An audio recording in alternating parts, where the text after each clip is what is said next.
this is the Spectrum for the class of 2025. Let's start the tour here in this pack. You're sterile inside and out.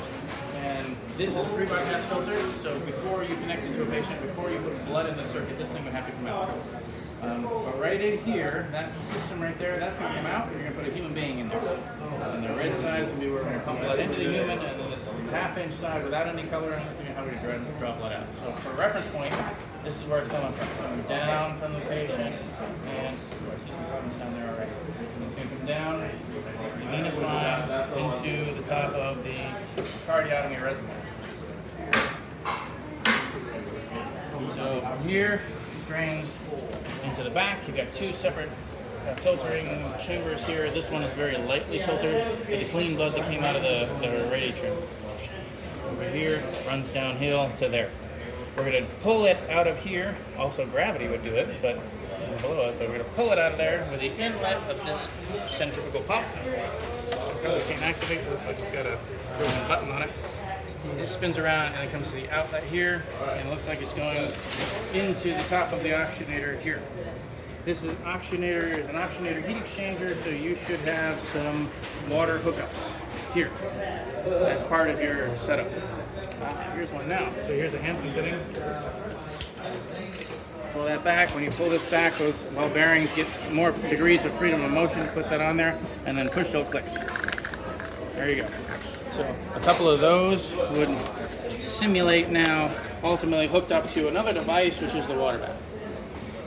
So we took blue blood out of the reservoir, through the pump, put it into this box down here, which does three things. It's a heat exchanger. It's an oxygenator. This is what it's breathing, and this has an integrated arterial line filter, so it's an ALF as well. Goes in there. Three things happen to it, and then it comes out here.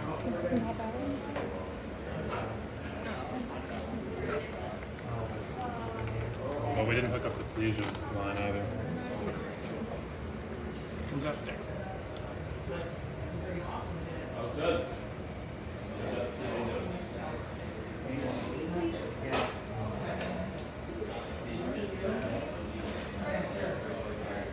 You want to keep those in here.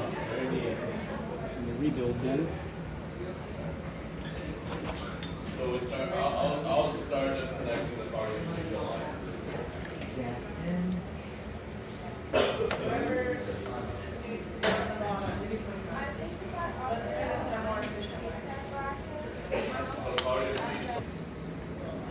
Post oxygenator. Yeah, post oxygenator. So we just made some connections down there. So let's pick up on the outlet here. All right, ready? So we're.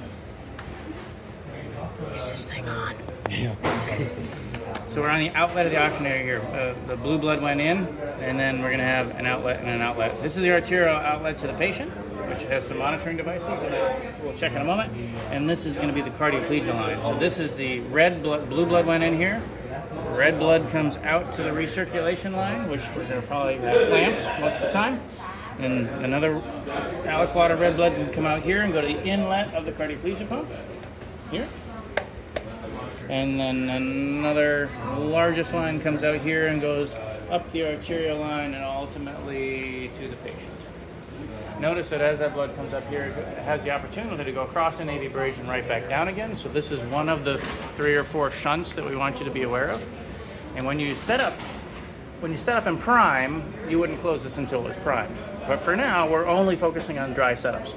So we want you to tell us that you understand where these shunts are and that they will be closed for patient care. So when you set these up dry for the next couple of weeks, clamp that.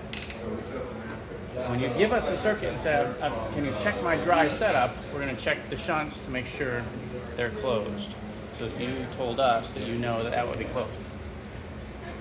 So back to the oxygenator here. This line that went up to the patient had a high pressure line here. And that high pressure line, to track it, goes over here to pressure monitoring. So it comes up here and it goes to a pressure separator or a fluid separator.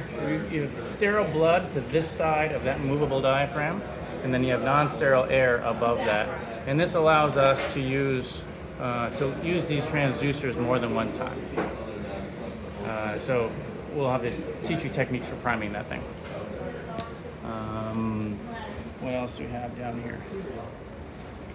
That's everything down here. Let's consider the cardioplegia. The cardioplegia pump had 2 inlets. So one of the inlets are these spikes here. These spikes, and the other inlet was the blood line from the oxygenator. There's a bridge in between them that you're going to want to have closed. So close that shunt. We'll talk all about the function of that, of this cardioplegia bridge later. And you got 2 inlets here that get wide together right there. And because these lines are different size, then the mixture here is generally 4 parts of blood with 1 part of cardioplegia. So you get 4-to-1 blood cardioplegia over here.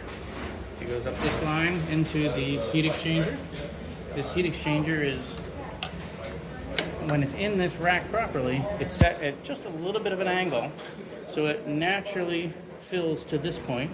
It spills over and then fills from the bottom again, and we are monitoring pressure over here. So this line, this high pressure line, goes over to another pressure separator for your cardioplegia system. And then you should additionally have another line here, which would be purge.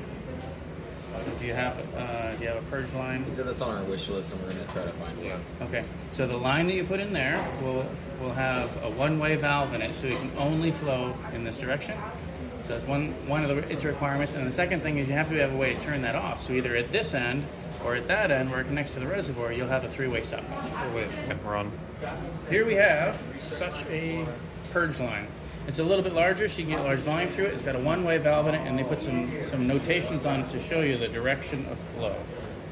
It's male on this end, but we're also going to need this 3-way stop guide. So we can take this cap off, and put this cardioplegia on there. Functionally, you could put this, you can put this stopcock at the other end of this line if you wanted to. And given the position of this, I might do that because I have easier. If I sit over there, I have easier access to this than I do this. But for the video today, right now, we're gonna do this. The top of that, this, and the direction of flow is out of there and over to the reservoir. Bring this line over to the reservoir and put it. Go ahead. I was just trying to look over it. Put it onto one of these.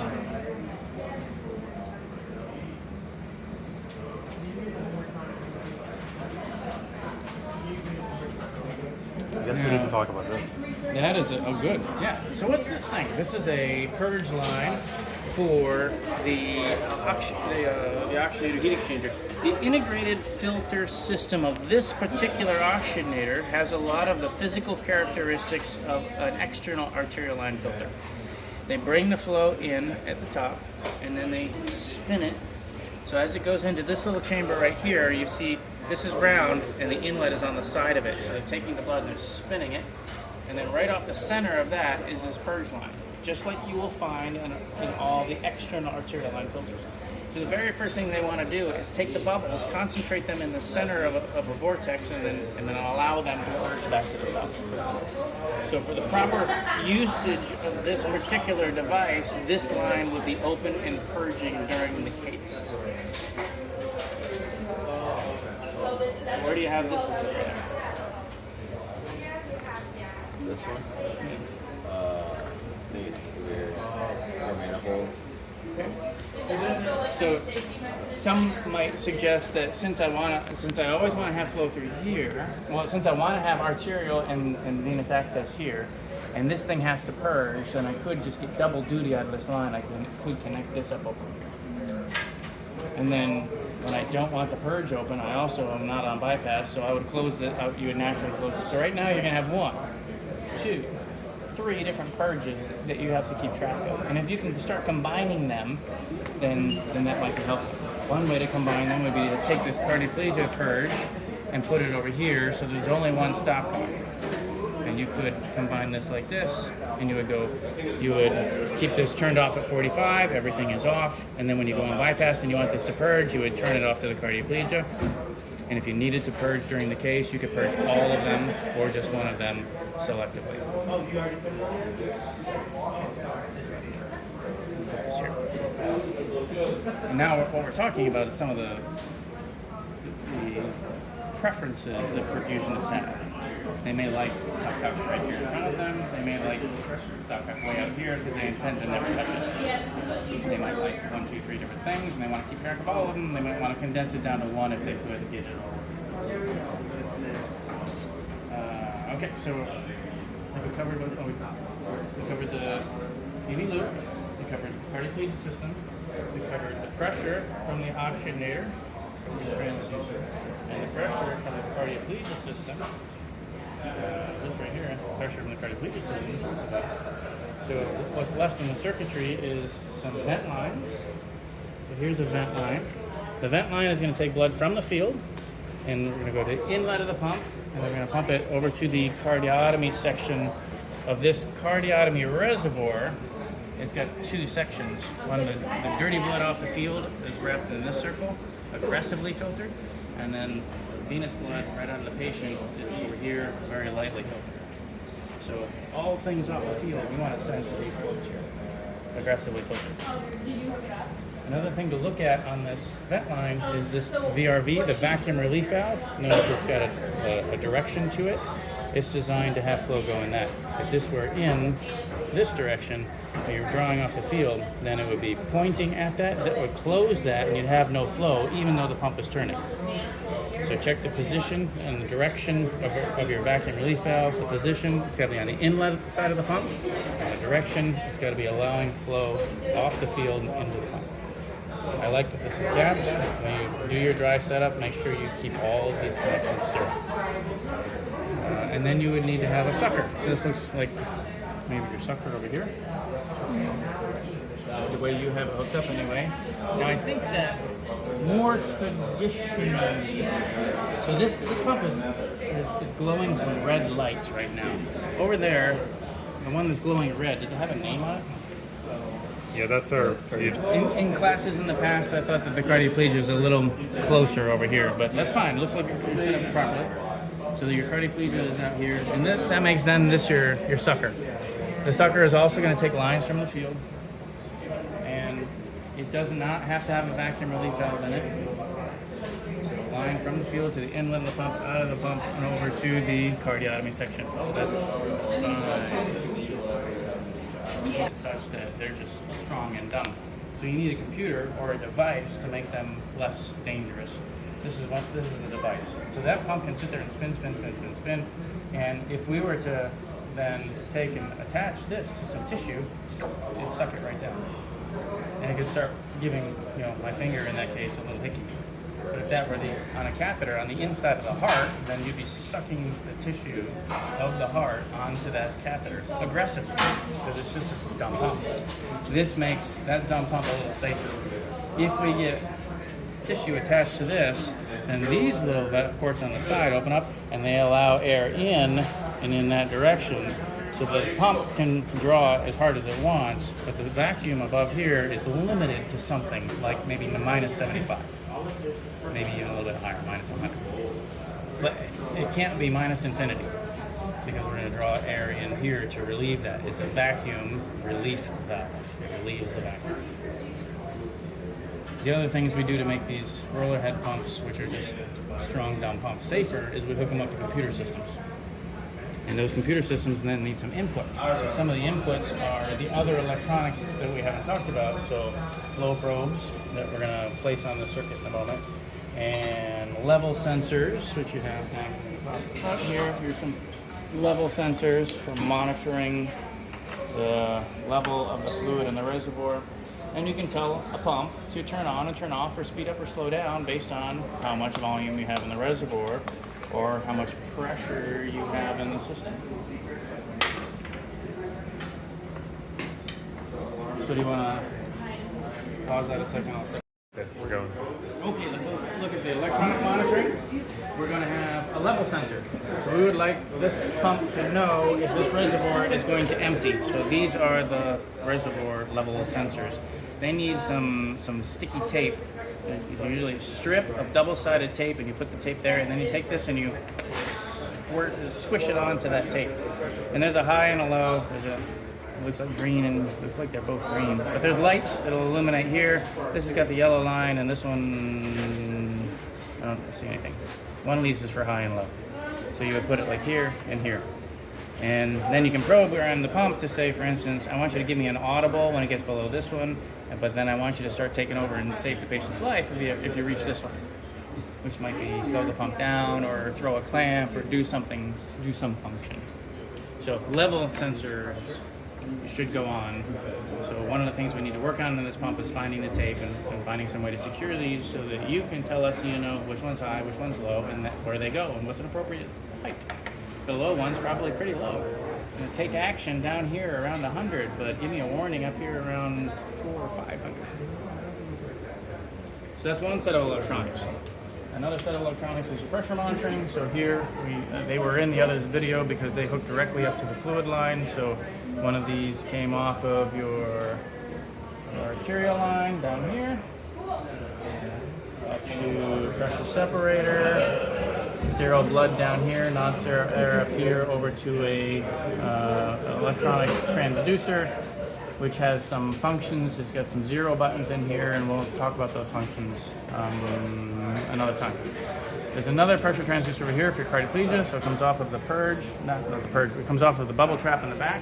This is the heat exchanger, this is the bubble trap back here, this is the pressure on the lower side, and this is the purge on the higher side. You want the purge to be on the higher side, this is at an angle. So you want the purge to be on the higher side so the bubbles would naturally roll to the highest point and then be directed right out. So we're going to monitor the pressure here, over to there, 0 function there. These are being sent through these cables over to the console so that you can program it to do certain things and give you warnings at certain pressures or slow pumps down if the pressure is too high. More electronics. You've got some temperature monitors here. You're probably going to have a venous temperature, an arterial temperature, looks like you have one of those like that, and a cardioplegia temperature right there. So you want to find 3 of these. This we may refer to that as a bayonet, and then if you look around in our drawers here, you're going to find some fat bayonets and some thin bayonets, and some are longer. So you got to find the right bayonet to fit the component you have. But let's see if we can get this to fit. I think it's going to fit cardioplegia. Yeah, that one does. I called it a torpedo. This goes in there. Oops. Goes in there, and then this is going to engage and then lock like that. Torpedo sounds like a great name too. Flow probes. You got some flow probes? 3 flow probes. One of them is also going to be level sensor, and we might have to revert to the manual to figure out which one's which. One that we're confident with is the 1/2 inch. So that's going to go on the venous line, the 1/2 inch venous line. So this will connect over there. There's a little door right here. Push that open, and then that opens up. And they're directional. It's telling you with an arrow there the direction of flow. So the blood is going down the venous line like this. So this is going to have to be on your line like that. So somebody want to put that on? Think about our feng shui. When this goes to the field, it's going to be over here like this, so it's going to be underneath everything like that.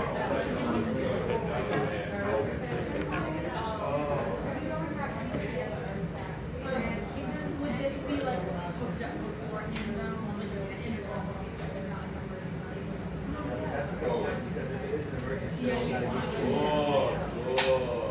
Great. These things look simple, but they might cost like $5,000. So be a little bit careful with them. Don't leave them on the ground, step on them, and don't use the doors as lever, because you got a simple little pin back there, and they're expensive to replace. So now we got 2 more, and this one, what's this say? It says flow, and this one says flow, and they're different, but I'm not sure which one goes where. But one of them goes below the reservoir, additionally has a bubble detector built into it, and the other one is just for the arterial line. And it makes a difference where you put them because if you turn on all the technology over here, it's going to compare the Venus to one of the other, to one of these. And it'll determine, are we flowing in and flowing out at the same speed? And then you can turn on some more features to say, never let us flow in less than we're flowing out. So as your venous drainage goes down, your pump would automatically turn itself down. So it's important to know which one's which. I just don't right now. So for the moment, we're going to get these around here to the front of the pump. And then connect one of them to the outlet, so your bubble detector here. And then you can connect the outlet of the reservoir or inlet of the pump, and then the other one can connect somewhere on this arterial line. It could go before the actuator, or you could bring it around, probably more traditionally, you bring it around here and connect it to the arterial line of the outlet, the arterialized outlet of the actuator. So maybe one of them would be here, and one of them would be here. They look like they're really close to each other, but there's a whole pump and an actuator in between. Sure you put them on with the arrow in the right direction. It will just simply tell you negative 5 liters over here if you put it on the wrong direction. And then this one